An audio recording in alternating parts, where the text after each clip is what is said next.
Alors, bonjour Gulénaz, Bonjour Adélaïde. merci. On ne te présente plus, maintenant tu es connue sur les réseaux sociaux, donc je ne fais plus ta présentation. Alors cette semaine, c'est la place de l'homme, la thématique du planning sur les réseaux sociaux. Et donc c'est la place de l'homme sous plein d'aspects. Et évidemment, aujourd'hui, on a décidé de parler de l'aspect juridique. Et donc, on va essayer de faire une vidéo courte, donc je ne vais pas blablater 50 ans. On a 5 questions et tu as quelques minutes pour y répondre. Alors, la première question, c'est finalement, qu'est-ce que la filiation? Comment tu pourrais définir ça? Donc la filiation, en fait, c'est le lien juridique qui va unir l'enfant à sa mère ou l'enfant à son père. Et par conséquent, à travers eux, il va y avoir les lignées respectives. Donc la connaissance des lignées respectives des pères et mères. Mais c'est vrai qu'aujourd'hui, me semble-t-il, maintenant, ça ne tient qu'à moi, bien sûr, de dire cela, mais il y a lieu d'accepter de s'interroger sur la cohérence de notre système de filiation dans sa globalité. Pourquoi? Parce qu'aujourd'hui, les filiations sont issues parfois de méthodes qui... des méthodes de procréation qui permettent à des tiers en tout cas d'intervenir, comme par exemple les PMA, donc les procréations médicalement assistées ou autres. Mais il faudrait peut-être s'interroger sur cette notion-là, effectivement. D'accord, ça c'est une notion vraiment spécifique, quoi. Oui. Mhm. Ok, alors la deuxième question que j'avais pour toi, c'est comment pourrait-on définir l'autorité parentale? En quoi ça consiste finalement? L'autorité parentale, donc c'est l'article 374 du Code civil. Que dit cet article-là? Il permet en fait à un père et une mère d'avoir un droit à l'égard d'un enfant. Lorsque l'enfant naît, on appelle souvent cela l'autorité parentale conjointe. Donc chaque père, chaque mère ont le droit de s'investir dans la formation de l'enfant, dans les prises de décision concernant la scolarité, dans les loisirs, dans les activités parascolaires. Donc chaque décision doit être prise par les deux parents. Maintenant, il y a deux volets. Il y a l'autorité parentale conjointe, c'est quand les deux prennent des décisions et doivent prendre des décisions. Et puis, il y a aussi ce qu'on appelle l'autorité parentale exclusive. Ça veut dire qu'un des deux parents a ce pouvoir et les tribunaux, généralement, retiennent dans le chef d'un des deux parents l'autorité parentale exclusive. Par exemple, je cite un ou deux exemples, c'est si l'enfant a été gravement maltraité par un des deux parents, eh bien là, à ce moment-là, on va confier l'autorité parentale à l'autre parent, ou bien lorsque un des deux parents a une maladie mentale avérée. Donc à ce moment-là, bien sûr, pour les prises de décision, ça va être difficile d'interroger l'autre parent sur le fait de savoir si l'enfant doit suivre tel type d'orientation philosophique ou religieuse ou l'autre. Il ne pourra pas décider parce que psychologiquement, ce n'est pas possible pour lui. Mais ne sont pas retenus, par exemple, à charge d'un des deux parents, c'est par exemple l'alcoolisme. Parce que souvent, un des deux, quand il y a des addictions à certaines substances ou à l'alcoolisme, on pense que il n'a pas cette capacité à intervenir dans les prises de décision. Eh bien, malheureusement, les tribunaux, en général, estiment que ce n'est pas un motif valable pour pouvoir confier à l'un des deux parents l'autorité parentale exclusive. Donc, elle reste conjointe. D'accord, ok. Donc ça c'est peut-être quelque chose à améliorer finalement, non? Oui, Peut-être. mais c'est du cas d'espèce. C'est pour ça en fait que les juges, en fin de compte, ce sont des êtres humains et heureusement, parce que c'est au cas d'espèce.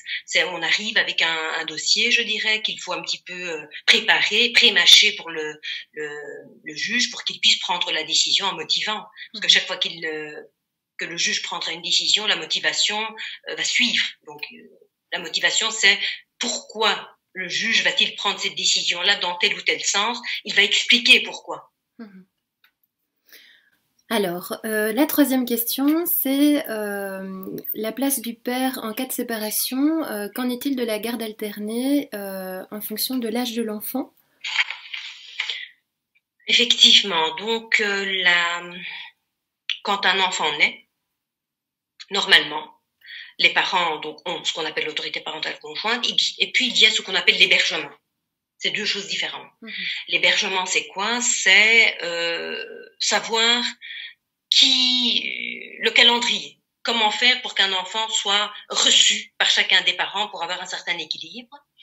En général, la loi aujourd'hui dit c'est la garde alternée, donc ça veut dire une semaine, ou 3 jours, enfin ça veut dire moitié-moitié. Mais il y a, je dirais, une petite évolution en tout cas dans cette notion-là. C'est que il est vrai dans les années 1830, il y avait ce qu'on appelait la notion de puissance paternelle, c'est-à-dire c'est le fait que c'était le papa qui avait la garde de l'enfant, qui avait l'autorité de l'enfant, c'est lui qui s'occupait vraiment de l'enfant parce que, je pense, c'est parce que c'était lui qui ramenait l'argent à la maison. Et puis il y a eu une petite évolution, donc vers 1974, où là, il y a la notion d'égalité entre mère et père qui sont intervenus.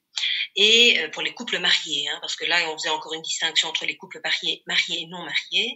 Après, évolution suivante, c'est 1987, où là il y a eu la notion d'égalité, mais pour les pères et mères non mariés également. Donc là, c'est déjà un premier pas. Et puis en 1991, il y a la Belgique, notre pays, qui a ratifié en fait la Convention internationale des droits de l'enfant. Et à partir de ce moment-là, on a considéré vraiment l'enfant comme un être humain à part entière. Et en 1995 est apparue la notion d'autorité parentale conjointe. Donc c'est toujours bien de savoir un peu d'où on vient, vers où on va. Donc, parce qu'aujourd'hui, on peut parler de l'intérêt de l'enfant et de l'épanouissement de l'enfant. Mais pour en revenir en fait à la garde alternée, la loi, normalement, aujourd'hui, impose une garde alternée, mais il faut, bien sûr, au cas d'espèce, vérifier quel est l'âge de l'enfant, parce que tu m'as posé la question de savoir par rapport à l'âge de l'enfant. Et là, c'est vrai qu'il y a pas mal de psychologues qui ont fait des études et qui estiment que de 0 à 3 ans, on va plutôt privilégier la relation mère-enfant, dans le sens où on va confier l'hébergement principal de l'enfant à la mère. C'est pas parce que l'origine, en fait, elle vient du fait que c'est naturel, c'est la notion de relation naturelle. Pourquoi? Parce que la mère donne naissance à l'enfant physiquement, il y a un lien, et là, à ce moment-là, bien sûr, s'il y a l'allaitement ici et là, pendant un certain temps, un certain nombre de mois, on va estimer que l'enfant doit rester avec la maman. Mais attention, là aussi, c'est vraiment du cas d'espèce, parce qu'il y a énormément de papas qui aujourd'hui s'investissent et qui jouent le rôle vraiment de papa à 100%, enfin qui prennent vraiment en charge cette mission-là, et qui parfois s'occupent même mieux, je dirais, de l'enfant par rapport à la maman. Donc il peut avoir une sorte de partage, en tout cas de mission, dès la naissance de l'enfant, ou même bien avant, parce que le papa va toujours être présent dans tout. Donc il ne faut pas l'évincer non plus. Et je pense qu'aujourd'hui, on peut dire, en tout cas, on peut généraliser et dire que de 0 à 3 ans, généralement, les juges vont quand même attribuer l'hébergement principal de l'enfant à la mère, avec toujours une petite évolution. Par exemple, je prends le cas de monsieur et madame qui ont conçu un enfant, qui ont eu un enfant et qui se séparent à la naissance, par exemple, à 2-3 mois. Qu'est-ce qui va se passer? Eh bien, madame va déjà être déçue parce que monsieur est parti, ou bien voilà, elle est contente de la séparation, elle veut garder l'enfant. Donc, elle va garder l'enfant. Donc, du coup, inconsciemment, elle va peut-être vouloir allaiter l'enfant un peu plus longuement pour dire, voilà, il y a un lien qui s'attache avec l'enfant, donc je veux garder l'enfant. Mais le papa, du coup, il doit quand même s'imposer et dire, écoute, on peut donner le biberon, on peut apprendre à donner le biberon. Donc là, le juge va, au cas par cas, voir un petit peu quel est l'investissement de ce père-là. Donc c'est pour ça qu'il faut vraiment pas baisser les bras, parce que le papa, il a autant de droits que la maman dès la conception d'un enfant, et il faut se battre et pas lâcher prise en se disant, parce que ce sont des idées préconçues, encore une fois, où les pères ont tendance à baisser les bras en se disant, oui, en fin de compte, on va laisser l'enfant avec la mère parce que voilà, c'est une question naturelle. Y a ça... À partir de 3 ans, on peut parler de la mise en place d'une garde alternée, mais toujours au cas par cas, c'est-à-dire, est-ce un père qui s'est investi? Parce qu'il y a des pères qui sont défaillants, Donc là, venir du jour au lendemain demander la garde alternée, c'est pas possible. Mais à partir du moment où il est présent dans la vie de l'enfant, on peut mettre en place une forme de garde alternée, effectivement. Ça peut être 7 jours, 7 jours. Ça peut être 9 jours, 5 jours. Ça peut être 4 jours, 10 jours. Ça peut être tous les 3 jours, un petit changement. Donc voilà. Ça dépend des parents, de la relation, et ça dépend de l'enfant. Ouais, je pense aussi que, enfin moi, ce que j'entends chez mes patients, c'est qu'il y a aussi parfois une pression de la part de la belle famille voilà, qui pousse le père à dire, allez, toi aussi, tu as le droit de voir cet enfant. Nous, on veut voir notre petit-fils ou notre petite-fille. En fait, finalement, l'enfant est plus gardé par les grands-parents que par le monsieur, quoi. Ou parfois simplement le monsieur dit, bah non, alors là, c'est sûr que ce sera pas possible parce que ma belle famille me dit que, en gros, je ne peux pas et ils me disent que c'est mon ex-compagne qui va avoir la garde, quoi. Donc c'est foutu d'avance, quoi. Et donc, comme tu le dis, bah non, pas du Et tout. les grands-parents, Adélaïde, peuvent aussi introduire une demande en vue de voir leurs petits-enfants à eux tout seuls, Oui. sans la présence des parents respectifs, à concurrence de 1 jour par mois ou 2 demi-journées par mois, à condition bien entendu qu'ils aient un lien avec cet enfant et que voilà, ils veulent créer en tout cas une relation. On appelle ça un droit aux relations personnelles. D'accord, ok. Et ils ont le droit. Alors, dernière question. On parle souvent de l'intérêt de l'enfant, faire ça dans l'intérêt de l'enfant. On entend cette notion assez souvent. Finalement, de quoi s'agit-il? C'est une question assez vaste, je dois avouer, parce que la notion d'intérêt de l'enfant et d'épanouissement de l'enfant, parce que depuis peu on parle d'épanouissement de l'enfant, c'est au cas par cas. En général, l'intérêt de l'enfant, parce que souvent on a tendance à dire effectivement, tiens, c'est dans l'intérêt de l'enfant. Mais en fin de compte, c'est qui sait quel est l'intérêt de l'enfant? Parfois, les parents ne savent même pas quel est l'intérêt de l'enfant. La mère va penser, par exemple, que en couvant son enfant, c'est dans l'intérêt de l'enfant de le couver. Le père va penser qu'en laissant l'enfant auprès de sa maman, c'est dans l'intérêt de l'enfant. Donc, c'est une question assez vaste, je dirais. Mais aujourd'hui, la notion d'intérêt de l'enfant est reliée, pour ma part, à la notion d'épanouissement de l'enfant. D'ailleurs, le législateur l'a prévu dans la loi il y a peu de temps. Parce qu'un enfant, au-delà de son intérêt, que tout le monde estime que c'est dans son intérêt, il faut penser à son épanouissement.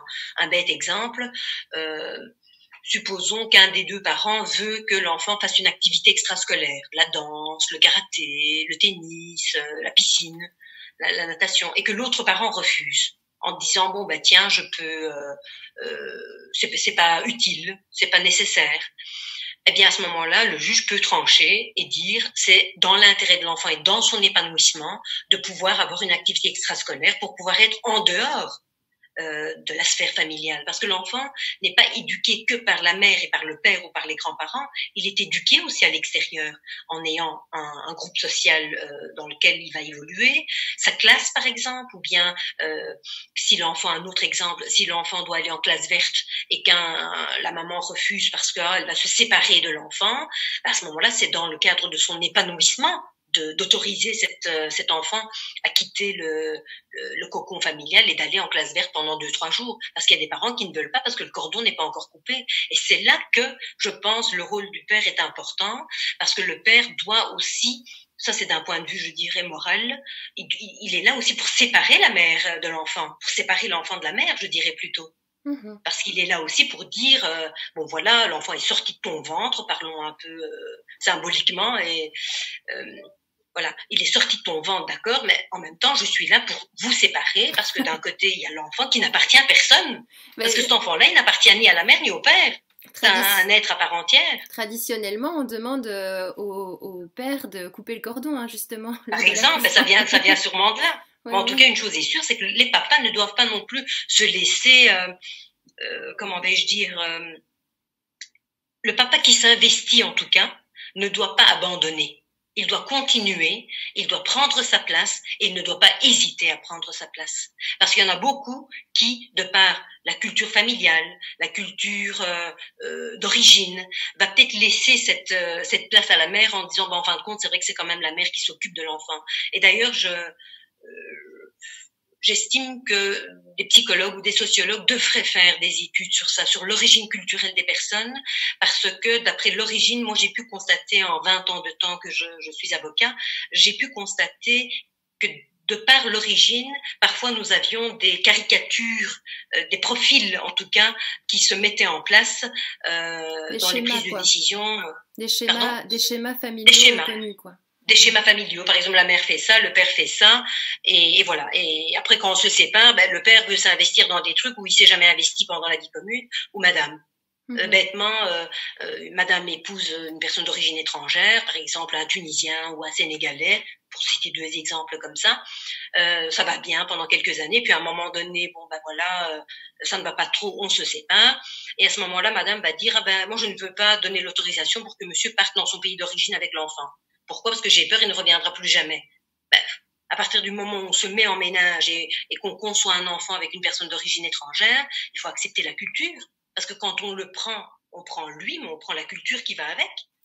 Bon, ici, je prends un exemple, monsieur et madame, madame belge et monsieur d'origine étrangère, mais ça peut être l'inverse aussi. Parce qu'à partir du moment où on épouse quelqu'un, eh bien, monsieur, il a le droit aussi de pouvoir s'exprimer dans sa langue natale, pour la question philosophique aussi, ou dans sa culture. Par exemple, un Américain, peut-être que voilà, il va vouloir parler anglais à son fils et il voudrait qu'il soit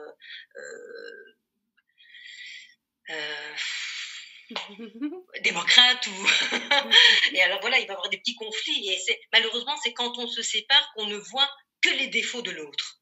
C'est à ce moment-là qu'on met tout, alors que pendant la vie commune on n'a rien dit. Donc je trouve que ça, il faut en tout cas encourager les papas à se battre aussi, parce que je reste convaincue qu'il y a beaucoup de papas qui s'investissent et que la maman parfois ne laisse pas la place aussi. Et il faut la prendre sa place. Pouvoir revendiquer quelque Donc là, le papa, à la naissance de l'enfant, il peut introduire une procédure. On appelle ça une procédure d'établissement de la filiation, où là, il peut introduire une procédure en disant, voilà, tel jour, telle date, l'enfant est né, ben, je souhaite qu'on reconnaisse en tout cas ma paternité à l'égard de l'enfant. Mais c'est une procédure qui coûte assez cher, non? Parce que parfois on a cette décision, cette question-là au planning, combien ça coûte de faire le test de paternité, etc. Et qu'est-ce que ça implique, quoi? Ben, c'est plus ou moins dans les 300 €. Mais à partir du moment où on va devant le tribunal pour demander l'établissement de la filiation, donc là, on peut bien sûr soit demander que ce soit à frais partagés, soit un des deux parents le prend en charge. Mais c'est plus ou moins dans les 300 €. D'accord. Et plusieurs hôpitaux le font, comme Erasme, Saint-Luc. Voilà. Ce sont des hôpitaux dont le service est reconnu en tout cas par le tribunal. Ok. Bon, d'accord. Alors j'aurais encore 1000 questions à te poser, j'ai plein de remarques à faire, mais je pense qu'on va s'arrêter là, ainsi ce sera une vidéo de quelques minutes.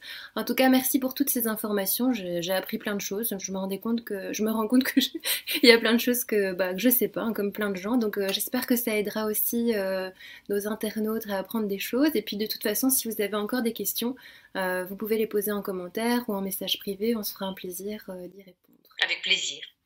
J'y répondrai avec plaisir. Bye bye. Bye bye.